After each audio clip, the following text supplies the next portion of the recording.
Some people say nothing surprises them anymore, but let me tell you, nothing will wake you up quite like a midnight knock from the universe itself, especially when you're staring at an unmarked envelope stuck to your 93-year-old mother's front door, and inside's a blurry black and white photo of yourself walking your own damn fence line. No name, no note, no explanation, just that quiet threat humming in the background, like something you can't see but you know is there.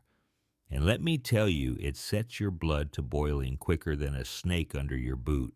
See, I'd flown in just a few days before thinking maybe Mom was fussing over a loose fence post or wild dogs. But the minute I stepped onto that porch there she was, tough as ever, T. In one hand, a folder full of legal threats, in the other, trying to keep her hands from shaking so I wouldn't see. Something about our goat shelter not being up to code, she tried to joke, but you could hear the tremble beneath it. Inside that folder, words like non-compliance pending seizure and a whole lot of mumbo-jumbo meant to make good folks like us feel small. The so-called HOA kept changing names yesterday. It was zoning entity. Tomorrow it'll be neighborhood council, just enough to keep us chasing shadows. Now I've been through enough scrapes to know when somebody's playing dirty, and that night I walked the land just like my old man used to. Only instead of coyotes, what I found were government-issue boot prints by the back gate, and a cut padlock tossed in the dirt like a signature left behind to say, "We can come back any time." I didn't mention it to Mom right away, figured no point worrying her more, but I started watching the shadows just in case. Next day, while I'm working on the shed, I hear a sharp clink, metal on metal, not the kind that comes from wind. I walk around the barn, careful hand brushing, my old folding blade, and there it is, padlock cut, but nothing missing. The air felt wrong, heavy, like someone had been standing where they shouldn't, breathing my mother's air. Over coffee, I finally show Mom the photo, and she goes quiet, not scared, just focused like a hawk on a rabbit. "They're watching us," she says, and there's no doubt in her voice. "They're circling." I say, "They picked the wrong family," and she gives me that look only a mother can give, a warning and a dare all in one. Now here's where things start to tip late. That night I spot a black SUV rolling up slow, no plates, no lights, just sitting outside the gate, engine running headlights off like it's waiting for us to make the first move. Next afternoon, another SUV comes bold as brass. 3 guys in matching polos, cargo pants, one with a clipboard, one with a camera strapped to his chest, and the last holding a crowbar like it's his golden ticket. They fan out, acting like they own the place. Afternoon, I call, stepping off the porch calm as I can fake. Clipboard guy starts yapping about Maple Ridge expansion zone compliance. I stop him. "Cold, not in this county." Crowbar guy grins. So I grin right back and let him know, "You touch that barn again, I'll touch your trachea." We clear. That's when Mom steps out. God bless her, holding my late dad's old hunting rifle. She just leans it against the post, doesn't even aim. "Get off my land," she says, and I swear those 3 go pale as milk.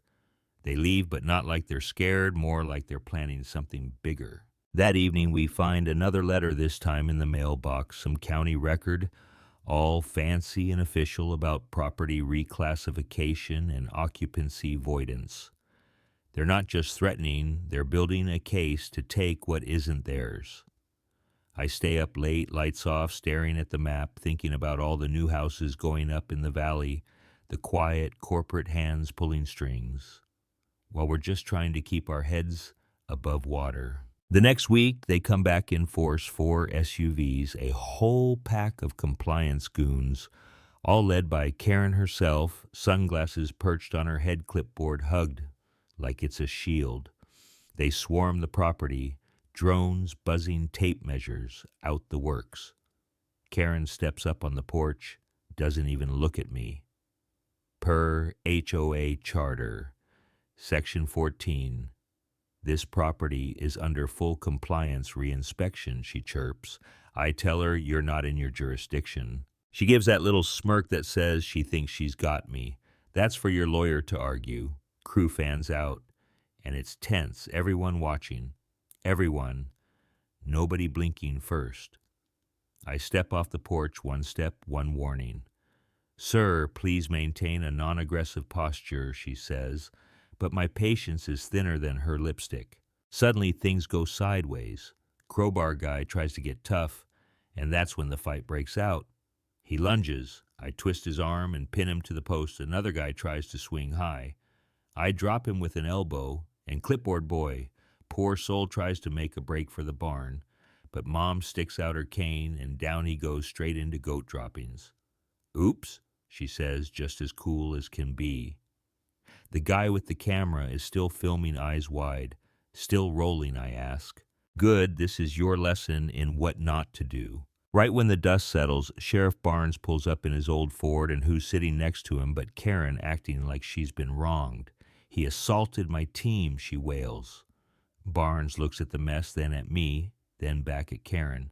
He's not buying it, but Karen keeps rattling off violations like she's got grenades in her purse. Mom stands tall, tells them if they want in the barn, they'll need a warrant. Karen's patience snaps, but the sheriff's not budging. He knows the score, knows my family, and deep down he's rooting for us, I can tell. That night I can't sleep, digging through county records, zoning filings, developer paperwork. That's when I find it a shell company called Moran Property Development. Owns half the valley already with our ranch marked pending acquisition. This isn't about compliance, it's about taking the last piece they need. I call a buddy from my Navy days now, a land use lawyer, and he connects the dots. Shell companies, shady deals, HOA goons on their payroll. Next day I walk into the zoning board hearing, nerves jangling, but I've got a plan. Karen stands up calm as a snake, presents the old deed with my late father's name, claiming there's no legal transfer, so the land is fair game. I step up, show tax records, our family charter email trails linking Karen to Moran, the works. The room goes quiet, then in a twist I never saw coming, the old county surveyor stands up. Turns out he's been watching the mess unfold. I filed proof of occupancy 60 days after the old man passed, he says, and hands the judge a stamped document that shuts Karen down cold. You could hear her jaw click from the back row. Judge reviews the evidence, leans back, takes off his glasses. This land belongs to the Whitaker family permanently. Case dismissed. Karen's face goes slack, her lawyer gathers up his papers, and the whole compliance crew just kind of melts away, not even daring to look us in the eye. I step out into the sunlight with Mom, her hand squeezing my arm so tight I nearly wince, and in that moment I know we've done it. Weeks pass. HOA sends nuisance letters. Water violations, all that noise, but it's just paper. No teeth left. Reporter picks up the story, blows the lid off the whole racket. Developer kickbacks, HOA scams, Karen's name all over it. The board collapses. One afternoon, Mom and I see Karen behind the supermarket. No clipboard, just an old windbreaker and a cigarette hanging from her lips, staring off into nothing. She doesn't say a word when she sees us, just looks away, lost, beaten, a shadow of the storm she used to be. Back at the ranch, I reinforce the fences, weld the locks, put up new cameras. I know this piece won't last forever. These folks always come back with a new face, new name, another hustle. But we'll be ready. Mom sits on the porch at dusk, sipping her tea. Tells me, you know, your father always said the land talks if you're quiet long enough. I listen, and for the first time, it's not warning me, it's thanking me, and maybe that's all a man can hope for. So you tell me, what would you do if a bunch of HOA bullies tried to take your family's legacy? Where's the line between standing your ground and going too far? Drop your thoughts below. Let's hear how you'd handle it. Because in this world, sometimes justice isn't written in laws. It's carved in the dirt, one bootstep at a time.